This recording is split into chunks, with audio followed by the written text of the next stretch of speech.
Hey guys, welcome back हो गया है चैनल पर। तो बात करेंगे हम अदनान शेख के ऊपर। अदनान शेख देखो अभी रिसेंट दिनों आए दिन वो कंट्रोवर्सी में कुछ ना कुछ चलता रहता है। कभी उसकी बहन की और उसकी कंट्रोवर्सी, कभी वो अपने वाइफ को लेकर कुछ स्टेटमेंट पास कर देता है, कभी कुछ पास कर देता है। वो सारी चीज़ों की वजह से वो कंट्रोवर्सियों में चलता ही रहता है। अभी रिसेंट दिनों उसने अपने बच्चे की बर्थडे भी सेलिब्रेट की थी, तो उस चीज़ पर भी वो कंट्रोवर्सी तो नहीं बनी थी, लेकिन हाँ थोड़ा सा लाइमलाइट का शिकार हुआ था। अभी उसकी एक वीडियो वायरल हो रही है। आई थिंक उसने कहीं पॉडकास्ट वगैरह का इंटरव्यू वगैरह दिया है। वो ऑब्वियसली वो उधर की ही कोई इंटरव्यू है, और वो इंटरव्यू मैंने पूरा नहीं देखा है, बस वो उसकी क्लिप जो वायरल हो रही है ना, उस क्लिप के बाद मेरे को अजीब सी थिंकिंग आई है। मतलब देखो आप इस्लाम में सबको पता है 4 शादियों की इजाज़त है, और वो कहीं ना कहीं एक बहस मुबाइसे का बनती है रीजंस ना, कि इजाज़त है और ये है वो है। ठीक है, आप उसको अपने तरीके से, हर कोई अपने तरीके से उसकी जस्टिफिकेशन देता है। कोई कुछ बोलता है, कोई कुछ बोलता है, सब अपने अपने तरीक़ों से अपनी अपनी बात रखते हैं। अगर कोई इनसे सवाल करता है 4 शादियों से रिलेटेड, तो सब अपने अपने तरीके से, जो अपने अपने पॉइंट ऑफ व्यू होते हैं, जो उनकी थिंकिंग होती है, उस तरीके से वो रिप्लाई करते हैं। मैं मानती हूँ उस चीज़ को, ठीक है। मैं यहाँ पर कोई 4 शादियों की जस्टिफिकेशन नहीं दे रही कि 4 शादियों की इजाज़त है, क्यों है, क्या नहीं। मैंने एक बार, बहुत बार पहले मैंने इस चीज़ पर बात कर ली है, ठीक है। तो इस चीज़ को अभी हम ये बात नहीं करेंगे, डिस्कशन हम ये नहीं करेंगे। जिस तरीके से उसने सफाई पेश की, उस सफाई के अंदर उसने जो बातें की हैं कि जो है वो विडो और जो तलाकशुदा है, वो किसी की, आप उसको मतलब दूसरी बीवी या तीसरी बीवी बना लो, और इस तरीके से जो है वो आप उनको, किसी को इज्जत मिल जाए, किसी को किसी का नाम मिल जाए, या तो आप उसको पब्लिक जो है वो प्रॉपर्टी बना दो और वो यूज़ हो।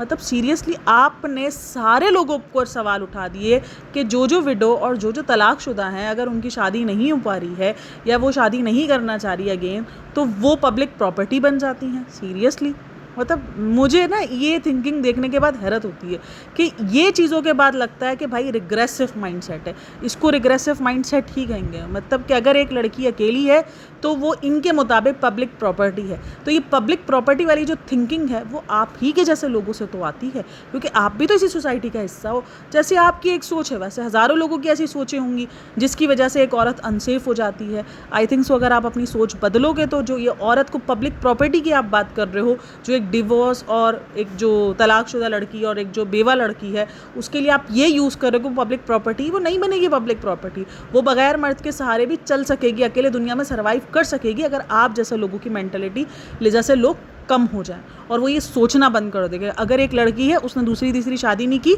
तो वो पब्लिक प्रॉपर्टी है। सीरियसली इस तरीके का इतना बड़ा स्टेटमेंट आप पास करते हुए, मतलब क्या सोच के आप लोग स्टेटमेंट पास करते हो? आपको पता है आपकी इन्हीं सब थिंकिंग की वजह से, इन्हीं सब सोचों की वजह से इस्लाम पर भी क्वेश्चन उठते हैं। मैं तो हमेशा कहती हूँ किसी एक के ऊपर तो बनता ही नहीं है कि आप जो है वो इस्लाम को जज करो। भाई Islamic point of view different है। इस्लामिक पॉइंट ऑफ व्यू के अंदर ये सीन नहीं है कि अगर कोई औरत या कोई विडो या कोई बेवा शादी नहीं करी है तो वो पब्लिक प्रॉपर्टी है। वो उसकी अपनी पर्सनल चॉइस है, ठीक है।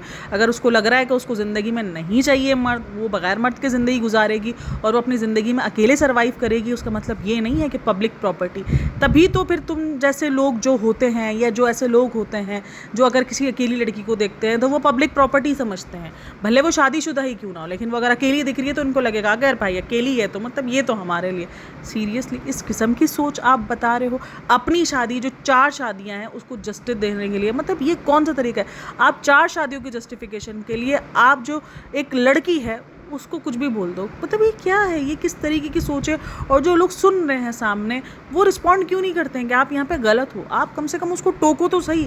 उस पार्ट को आपने सिर्फ एक कंट्रोवर्सी के लिए जो है वो उसको हाईलाइट बना के पेश कर दिया है, और कुछ लोग कहना है कि ये पार्ट नहीं आना चाहिए था। नहीं आना चाहिए। ऐसे लोगों की थिंकिंग सामने आनी चाहिए कि देख लो हमारे सामने इतने फेमस लोग होते हुए भी ऐसी थिंकिंग लेके बैठे हुए, इस तरीके की सोच लेके बैठे हुए।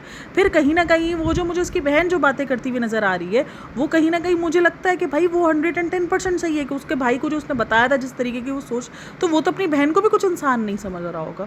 मतलब उसने तो उसके मुताबिक, मैंने मतलब इसका फिर वही वाला माइंडसेट है कि मैं जो कर रहा हूँ, मैं अगर पसंद की शादी करूँगा तो मेरा हक है, लेकिन अगर मेरी बहन करेगी तो वो मेरी इज्जत खराब कर रही है। फिर उसका वही वाला माइंडसेट होगा। बोलते हैं 4 शादी है तो उसके हुकूक भी है, उसका ये भी है, उसका वो भी है। वो सब कुछ अपनी जगह पर है, लेकिन जो आपने ये स्टेटमेंट पास किया है पब्लिक प्रॉपर्टी का, ये स्टेटमेंट आपने क्या सोच के पास किया? भाई सबकी अपनी पर्सनल चॉइस है। अगर किसी को दूसरी शादी नहीं करनी तो उसका मतलब है क्या? उसको पब्लिक प्रॉपर्टी समझ लिया जाएगा। अरे भाई इसने दूसरी शादी नहीं करी, अब तो ये हमारा है। लाइक सीरियसली ये किस्म की सोच आप लेके बैठे हो, इस किस्म का आप दिमाग लेके बैठे हुए हो, और मुझे नहीं समझ में आ रहा सामने वाले ने रोका क्यों नहीं। कमेंट सेक्शन के अंदर उसको बहुत लताड़ा गया है, बहुत ज़्यादा बोला गया है कि ये इस किस्म का स्टेटमेंट आपने पास कैसे किया? आपको सोचना चाहिए इस किस्म के स्टेटमेंट को पास करते हुए। आप और जो आप ये परसेंटेज बता रहे हो ना 30% वुमेन और ये सब कुछ कि शादी करके वो बचे, मुझे आप ऐसे हालात बता दो, ऐसी जगह बता दो जहाँ शादी करके भी औरतें ख्वार हैं, जहाँ शादी करके भी औरतों की कोई इज्जत नहीं है, औरतों का उससे बुरा हाल करके रखा है। तो अब आप मुझे बता दो वो 30% अगर वुमेन्स अपने आप को अकेले सर्वाइव करना चाह रही है, वो नहीं चाह रही कि भाई वो किसी मर्द के जुल्म सहे, तो उसका मतलब है कि वो गलत कर रही है, क्योंकि वो शादी करके जुल्म सहे। भाई किसने कहा है कि शादी करके जो है वो सब कुछ ओके मिल जाता है? कितने ऐसे केसेस है जो शादी के बाद जो लड़कियों की हालत हो रही होती है, जो लड़कियों को ट्रॉमास मिल रहे होते हैं, जो लड़कियों की ज़िंदगियाँ हराम होती है, वो सब किस खाते में जाएगा मुझे ये बता दो। क्योंकि वो बेचारियाँ आप लोगों को जैसे मर्द से थोड़ा सा डर डूर के, यार उनको लगता है कि कुछ ऐसे मर्द मिल जाएंगे हमें जो हमें पब्लिक प्रॉपर्टी समझेंगे और इससे अच्छा है कि हम शादी कर लें। वो बेचारियाँ शादी कर लेती हैं और उसके बाद फिर वो जो है और ज़्यादा ट्रॉमा में चली जाती हैं। तो बड़ा जो है वो सोच देख कर ही मेरे को तो सल्यूट करने का दिल कर रहा था भाई जी को। भाई साहब जी बोलते हैं कि आप चाहोगे कि वो जो औरतें हैं वो शादी करके उसका कोई साथ देवे, उसका कोई ख्याल रखे, या वो पब्लिक प्रॉपर्टी बन जाए, उसमें आपकी माँ और बहनें भी होंगी। सीरियसली भाई, मतलब किस डेलुलुलु दुनिया में रह रहे हो? जिस तरीके की आपकी सोच है उससे बदतर सोच के लोग भी इस दुनिया में मौजूद हैं। तो वो ज़रूरी नहीं वो शादी करके इज्जत बनाते हैं, वो शादी करके कभी कभार बहुत बेड़ा गर्क भी करते हैं। तो मतलब कि ठीक है, शादी होनी चाहिए, सब कुछ अपनी जगह पर, लेकिन मुझे लगता है पर्सन की चॉइस होनी चाहिए। आप अपनी ये जो दूसरी तीसरी चौथी शादी को जस्टिस दिलाने के लिए जो कर रहे हो ना, वो चीज़ मुझे नहीं लगता कि ये कहीं से भी फिट बैठती है और ये कहीं से भी एक्सेप्टेबल है। एज अ मुस्लिम मुझे पता है 4 शादियों की इजाज़त है हमारे इस्लाम में, लेकिन उसके रीज़न्स हैं। अगर कोई इंसान चाह रहा है बिल्कुल ठीक है, डिवोर्स और जो तलाक याफ्ता है, अगर आप उससे शादी कर रहे हो आपको उसको पूरे हुकूक देने पड़ेंगे। लेकिन कहीं भी ये नहीं है कि अगर कोई तलाक याफ्ता, डिवोर्स या सिंपल लड़की मैं बोली हूँ जिसने कभी ज़िंदगी में शादी ना की और अगर वो ये सोचती है कि मुझे शादी नहीं करनी, मेरे को ज़िंदगी में ऐसे गुजारना है, तो वो कहीं से भी ये चीज़ नहीं बनती है कि वो पब्लिक प्रॉपर्टी है और उसका पब्लिक का इसके ऊपर पूरा हक है, उसके राइट्स उसको पब्लिक को मिल जाते हैं। अगर उसके मुताबिक अगर उसके शोर उसके राइट्स जो है उसके शोर को नहीं मिल रहे, तो वो अब उसके पब्लिक के हाथ में, पब्लिक उसको जैसे चाहिए यूज़ कर सकती है। मतलब सीरियसली यार, मेरे को तो ये सुनने के बाद, और ये पूरी मेरी फीड भर रही है, पता है इंस्टाग्राम पर दूसरी पोस्ट में यही आ रहा है। मेरे को वो पूरा इंटरव्यू देखने की भी हिम्मत नहीं है। मैंने कहा पता नहीं क्या कुछ इसने बोला होगा उस इंटरव्यू में, कितना तो मेरा दिमाग घूमेगा उस इंटरव्यू को देखने के बाद, जो इसकी एक लाइन में मेरा दिमाग इतना घूम गया है।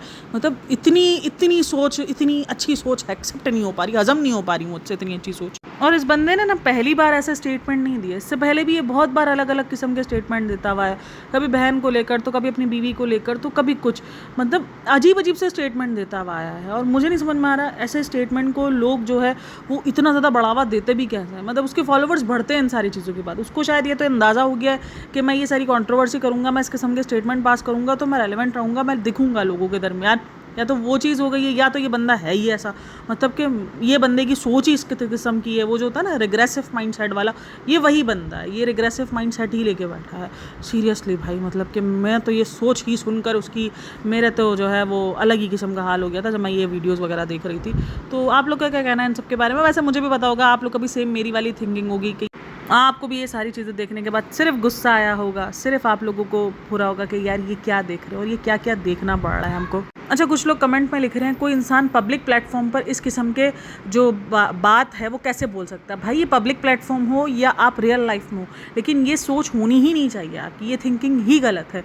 ये थिंकिंग अगर आप बैक कैमरा भी सोच रहे हो, अकेले में बैठ के सोच रहे हो, तो ये थिंकिंग गलत है। मुझे नहीं लगता इस थिंकिंग को कोई भी इंसान ये कह के जो है वो कर सकता है कि यार ये पब्लिक प्लेटफॉर्म पर बात करने वाली नहीं है, ये कहीं भी बात करने वाली नहीं है।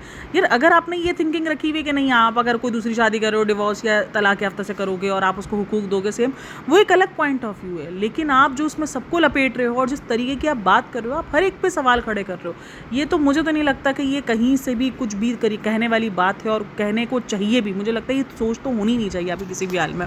चलो जी, इस वीडियो को हम यहीं पर एंड करते हैं। अपना बहुत सारा ख्याल रखना, मिलता है नेक्स्ट वीडियो में। तब तक के लिए टेक केयर, बाय बाय, अल्लाह हाफ़िज़।